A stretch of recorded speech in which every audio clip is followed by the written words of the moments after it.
mainly is the library building. Thanks. No worries. Let's call it Memorial Library, is the oldest urban library in the entire country. The Boston Public Library is the oldest free library. When this library was established, there was a 25-cent fee for a couple of years. It was commissioned in 1844 and it opened up in 1845. And it was in the building that's down the street, Lowell City Hall building, which was built around, I think around 1832. Abraham Lincoln actually spoke there at one time, not as president, before he ran for office and so on.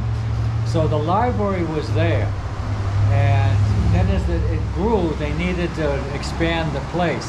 For a while they had it in the building next to the old City Hall building called the Masonic Building. Not the Masonic Temple Building, which is down the road over here, but the Masonic Building. So they got a commission together to say we need to get the library in a bigger building. Now this building was constructed mainly for the Civil War veterans, not the library. The library was located in the lower floors. But this one, that's why I'm going to show you, it says Memorial Hall above here. Because it was called the Grand Army of the Republic. There was a very famous general called Benjamin Butler. He was the man that, after the soldiers were attacked in Baltimore in 1861, two of whom came from Lowell. And they were the first two soldiers from the North who got killed in the Civil War. Luther Ladd and Addison O. Whitney. Both of them are buried in front of Lowell City Hall. There's a monument there. That's not just a, that's an actual burial ground. Ladd was only about 17 years, 3 months old. He got killed, and the Lowell Historical Society still has the jacket. But since we don't have a place to exhibit this stuff yet, I've seen the, and you can see where the bullet hole entered and killed him and so on. So this is why this is built. It was mainly, and Ben Butler wound up, he was called the Beast of New Orleans. He took over the port of New Orleans. And to this day, they know who this guy was down there. And he was a very famous lawyer. And he did a lot of work defending the mill workers and the poor. But it was constructed mainly for the housing, the Grand Army of the veterans, the northern veterans of the Civil War. The building stood on the site of a boarding house where some of the mill girls who worked in the Merrimack Manufacturing Company operated their mills. Lowell's the National Historical Park because this is where the whole industrial sort of revolution began. And in fact, when the first Merrimack mill was producing textiles, cotton, that was back in September of 1823. This was East Chelmsford. It wasn't even Lowell. It became a town in 1826 and a city in 1836. So the mill owner sold the land. They didn't donate it. They sold the land to the city. This land, the land where the Lowell City Library is. And they demolished the boarding house. So I'm going to just we'll go down the stairs, see if we can go around the corner.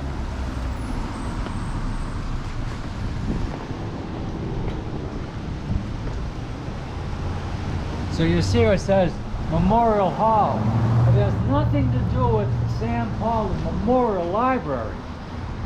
Sam Pollard was the former mayor of Lowell. His nickname was Slippery. And you see with the reliefs here of the Civil War, soldier and so forth. There was an architect named Frederick Stickney. He was a Lowell architect. He had offices in Boston and so forth. And Stickney was the man commissioned to build the library. The whole library, which was completed in 1893, cost $187,000. He got about a 10% commission. Back around 2001, they spent $10 million retrofixing and the building up, you know, for Wi-Fi and so forth. So I mean, $187,000 is a lot of money back then. But today, you couldn't even paint the windows for that kind of money. And again, this is all Vermont granite. that's basically constructed on. And again, it's basically built as a memorial hall for the veterans of the Civil War, the Grand Army of the Republic. And we'll go around so we can go in the first floor, and we'll go to the third and back to the second. That's where the Kerouac corner is. Frederick Stickney also is a guy, we know that Jack Kerouac went to Lowell High School. The Lowell High School complex right now, the two main buildings, they're actually building a whole brand new section there right now. The 1892 building was the actual fifth site of Lowell High School. Lowell High School got started in 1831. It was the first co-ed and the first integrated high school in the United States. Has a tremendous history. We had the poetry contest there yesterday. These 19 students reading their poetries and so forth. Lowell High is an incredible place. The cultures, the mixes, the language. There's about 40 identified languages that they know are spoken in that, or the kids could speak there in that high school.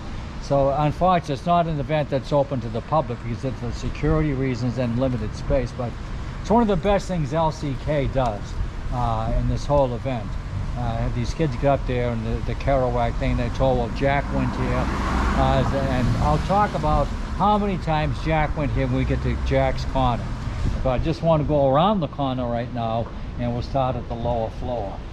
If any questions, so just chime in on weather's holding up, although everything else now will be indoors. This particular gun here was actually inside the building on the third floor. They had a fire there in 1915. So this wound up out here, but this used to be indoors. This street here, this is Moody Street. This is the street that Jack Kerouac writes about in his Lowell novels. And also this was part of where Little Canada was. And that got demolished around 1963, 1964. There were 14 bars in this area, 5 of which were on Moody Street. And Jack, the Moody Gardens and so forth, and he basically got kind of kicked out of every single one of them when he was back in his drinking days. So it's all been, in fact, it dead ends right here now, because Moody Street used to go to by Merrimack, and it also dead ends up by Pawtucket Street. There used to be a bridge that went right across the river. That was the famous Moody Street, Textile Avenue Memorial Watermelon Bridge. And that got demolished some years ago, much to our chagrin. Should never have torn it down, but the city they had in the state, they extended the bridge across this Merrimack Street here, so it made it straight. Because the old Moody Street Bridge, you'd go to the end of this street, you have to take a right, go across the Moody Street Bridge. But that bridge was a marvelous bridge, and the state said you can have it, and they had just fixed it up a bit. So when the city said, oh well, it can't hold traffic, because we're not driving cars over it, we're talking about foot traffic. But so it got demolished. It's a shame, because there were 16 young men from then Lowell Technological Institute who got killed in the Second World War. And that bridge became the Textile Memorial Bridge. I have their names, and we're still waiting for them to put the 16 names on that stone that's up there in front of where the textile bridge was. And the city didn't do much to stop that demolition. And also there were, in Little Canada, there were many wood tenement buildings here. Hundreds of them, and they demolished most of them. There was still 2 of them left standing. And they got demolished in December of 2019. That shouldn't have happened, but it was UMass Lowell that was behind that. And we tried to save that. The National Park got involved, city, and they tore them down. And there were people actually still living there, and they weren't slum buildings. I'm going to do a tour here later on in the month about Little Canada and so forth. And they just went, I mean, they put up the housing here, which is a good thing. But there's a few structures from the old days of Mooney Street that still survive. And one is called the Passe Tom Club. It's a so-called private club, but that building is still there. And that's the place you went and have a drink. But it wasn't a bar as we know bars. It was a club. So there's a little bit about Mooney Street. The main section of the library was, when it was dedicated, as the Memorial Hall back in 1893.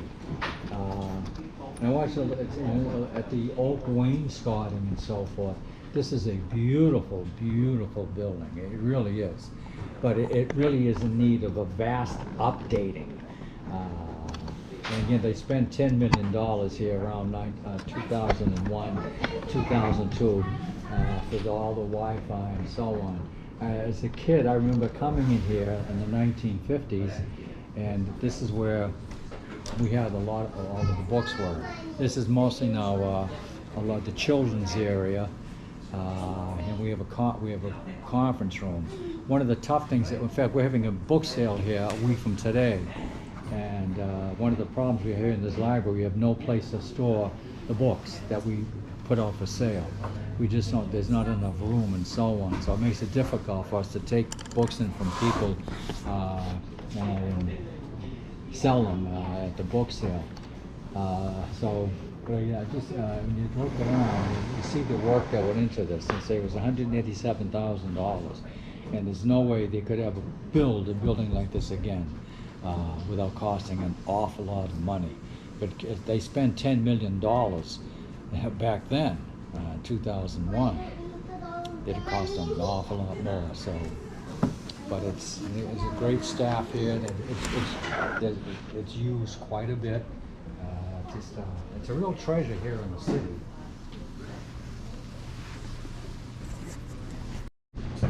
You can see what the plaques here, they're written in Latin. Again, this is part of the Civil War commemoration. The Union Army. Of course, the Civil War wasn't called the Civil War. It was the war of the insurrection, it was referred to at one time. So a lot of this, the plaques are commemorating, the soldiers from Lowell. Said that the first two of them, Luther Ladd and Whitney, and they got killed in Baltimore. And Ben Butler was the general. He wasn't there at the time, but he marched into Baltimore shortly afterwards, and he captured the city. And Lincoln was president, of course, and he said to Lincoln, now the troops can march through without getting attacked. So it was Ben Butler that did that. And he basically went in and arrested the mayor of Baltimore and all this, put the guns around, and that took care of any kind of insurrection in the city of Baltimore. Because Maryland was on the fence at that point about, are we going to be south or are we going to be north as far as this conflict goes.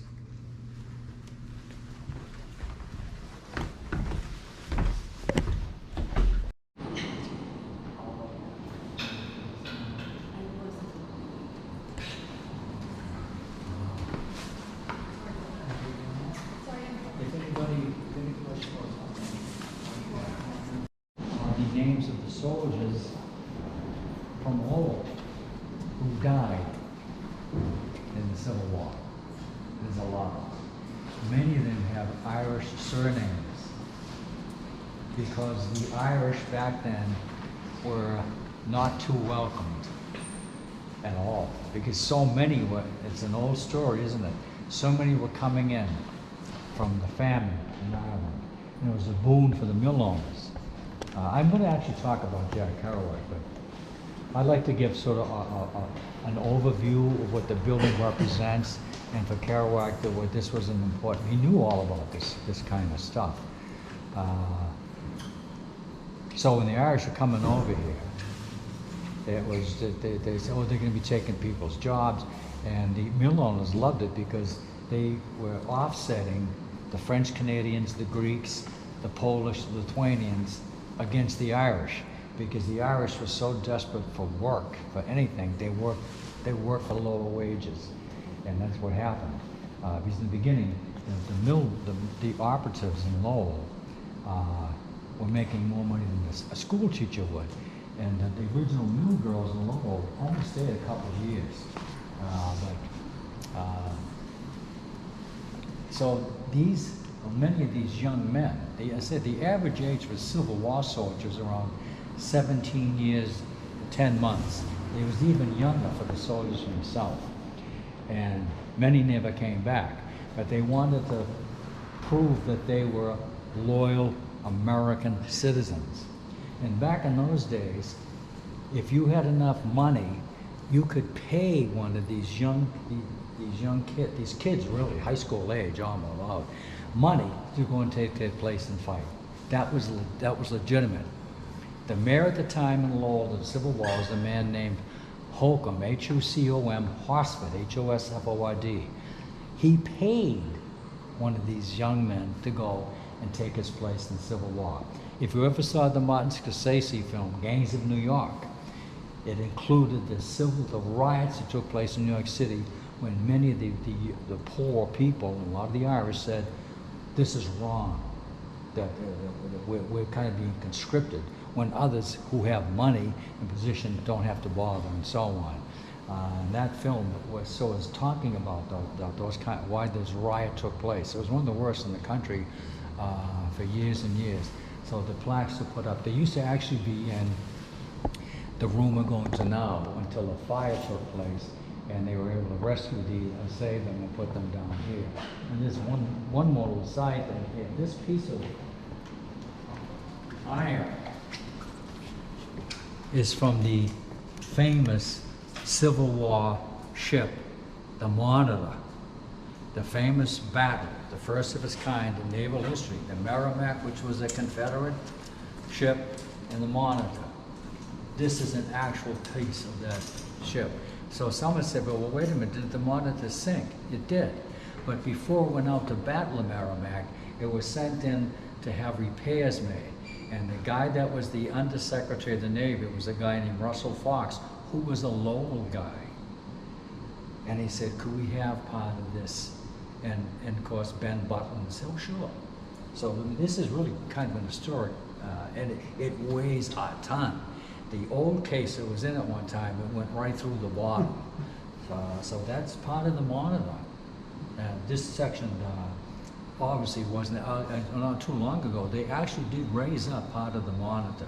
It was almost like trying to salvage part of the Titanic. So there's another aside. Now we'll actually talk about Kerouac a bit.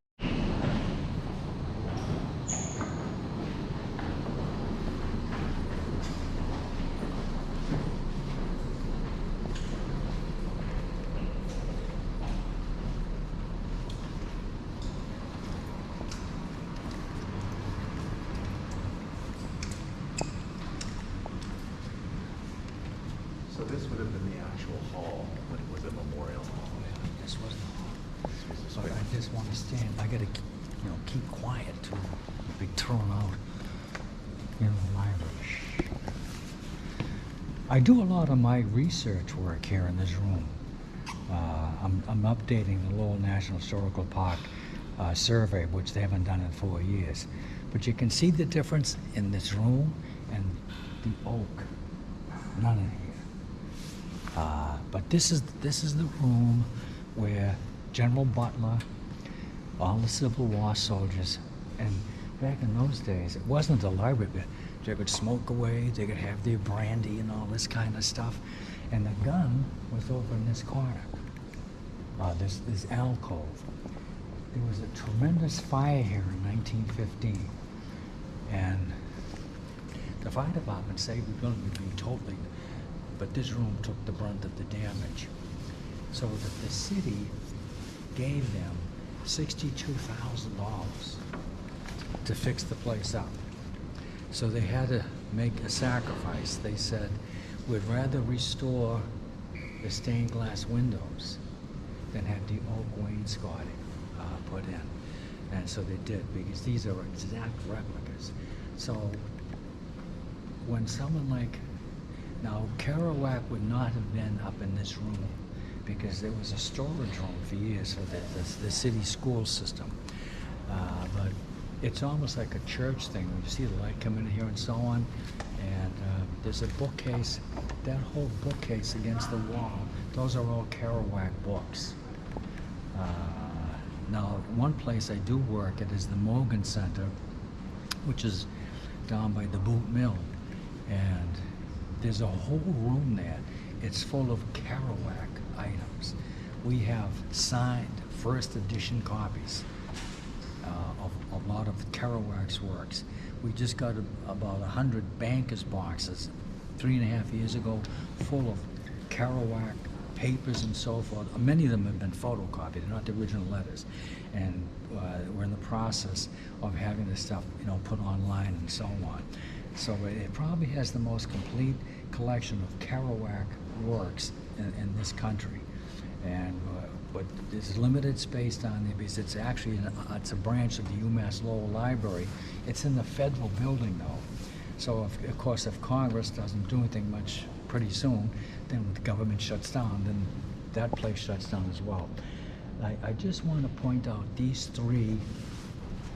are actual oil on canvas paintings. They're not painted on the wall. And they were done by a man named Philip Pateau, who came from Paris. And he did a whole series of these paintings. If you ever go to Gettysburg, they rebuilt the whole Gettysburg Visitor Center a few years ago. They have a whole series of these paintings that were done by the same guy. And for years, they thought these were gone. And one of the park rangers, Mike Worm, who's also with us here this week, he was working as a park ranger. He went down and said, we have 3 of them up in Lowell. They sent one of the guys up and they said, these are actual Philip Pateau paintings. The city purchased them from a traveling carnival for $500 a piece. They're priceless now. You couldn't put on. And the interesting, they all had to do with Grant. And I want to especially mention the surrender because that's totally inaccurate. Paul painted himself in each of these. Now we know he wasn't there at the surrender of Gettysburg. Where the flag is, there's a soldier on the flag and his arms are up in the air. You can see that. See what the flag is? Look directly below it. There's a Union soldier, he just got shot. His arms are like this. The guy looking at him is Philip. There's Philip here. Oh, yeah. He's wounded. Oh, okay. He's being carried. Now,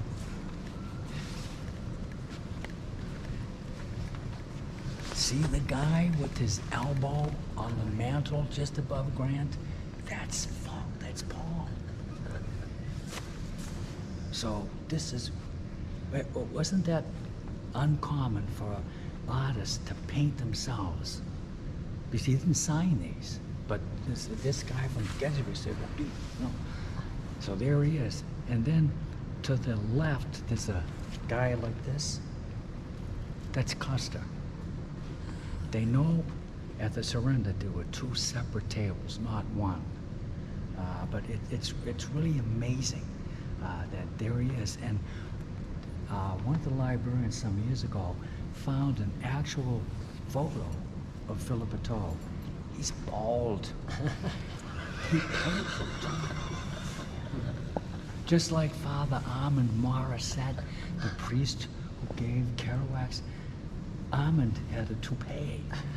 But good old, there he is, and he's got a nice head of hair. So, I mean, this is fascinating stuff here. Because people think it's painted on the wall. You could take these off, but it's not going to happen. So, these are historic, they're extremely rare and very valuable.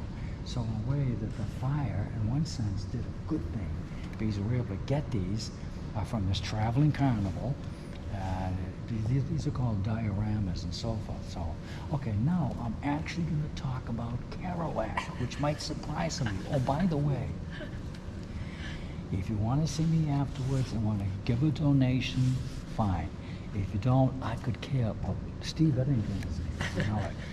Because I'll edit that out. a lot of you people have been, oh, I'm on camera,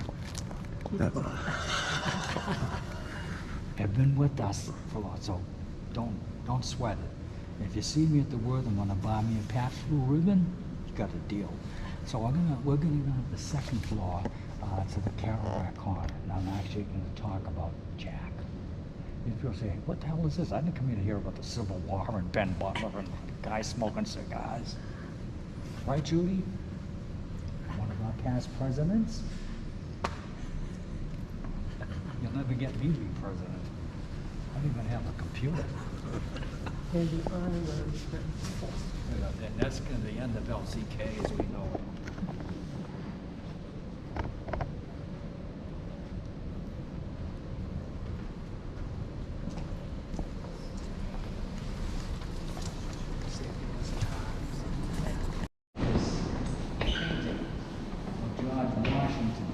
Portrait one, and it's just been fixed up a little bit at Dorchester Heights.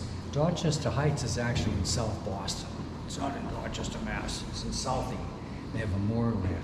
I was talking one year in this festival, and there was a guy whose great-grandfather fought for the British during the Revolutionary War. And he said to me, the real horse's ass is on the left. Referring to Washington and not the horse's rear end, I guess, yeah. Well, yeah, Dorchester Heights is in South Boston. And this was kind of smoky and so on. But again, Does that need to be clean, or should it be that dark? does what? Does that need to be clean, or should it be as dark as it is? Oh no, it should be as dark. It should be clean. But I mean, over years, and you know, it just got kind of soiled. Oh no, that's the actual. I forget what this is a copy. I forget where the original one is, but it's a Gilbert Stuart painting originally. But oh no, that's supposed to be as dark. This wasn't damaged by the fire. This came in afterwards. But all these were initially in that rooms. They took them down and put them on the wall over here, and I think it's kind of been a little bit more appropriate. Was any of this affected by the pipes bursting a couple years ago? Yeah. Okay. My research. Oh, sorry. Yeah, the water pipes burst in that room, 2008, something like that. And I'm still using index cards a lot of my work. And the books I was using, these old city directories, the water got on them. So a lot of my cards got blurry because I actually was using ink, not pencil. An interesting thing to mention that the books where they brought a market basket truck down there, a refrigerator truck. They stuck them in there and they shipped them to this company up someplace in New Hampshire. They freeze dried all those books. And I was here the day they brought them back. You'd never know that they were water damaged because the cold sucks all the moisture out. So I've said to people, if you have a book or something like that at home, or paper that gets damaged, shove them in your freezer for a while because it will take out the moisture and a lot of the stains and so on. It worked because I was telling them I couldn't tell the difference from the books that I was using before they got damaged and afterwards. They did I think it cost me maybe about $10,000, but it was worth it. Yeah, you're right. There was the pipes burst. They froze up. It happened on a Sunday when the place was closed.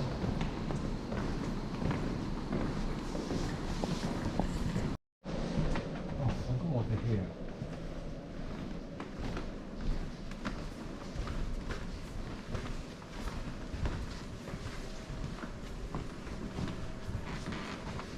This is a portrait of the architect, Frederick Stickney, the guy that was the architect for this particular building. And I say he also was the guy that was the main architect for the 1892 Lowell High School building. They added a wing on in 1922, and his firm was still in business, and his firm helped with the construction of that too. So he got quite a reputation in the eastern part of this country. And old Frederick got paid about 17,000 bucks for the work he did on this particular building, and it's, you know, it's quite a building.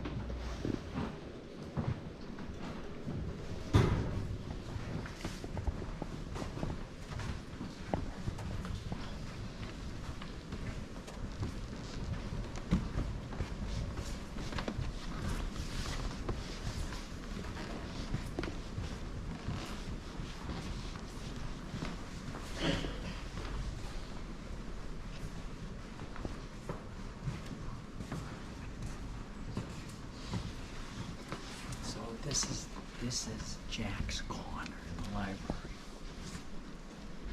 This was dedicated, I think 2008. I get it. Most of these books were donated by Paul Marion, the man who just did that Parker lecture talk. So these were his, and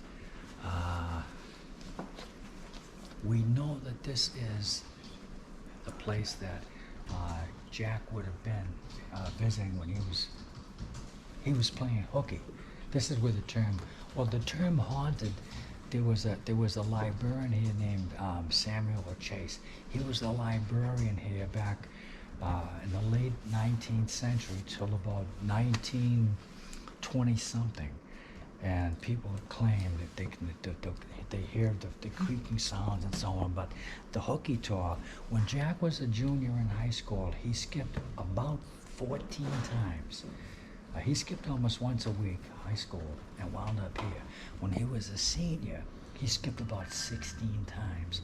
And it's amazing because he wasn't running around to the pool room, so they wouldn't let, they wouldn't let him in. On Moody Street, he was coming here. And there's a couple of, I want to read a couple of quotes here for a second. Put my book on the, don't move the chair. There we go. No alarms went off. Jack's chair. That's Jack's chair. All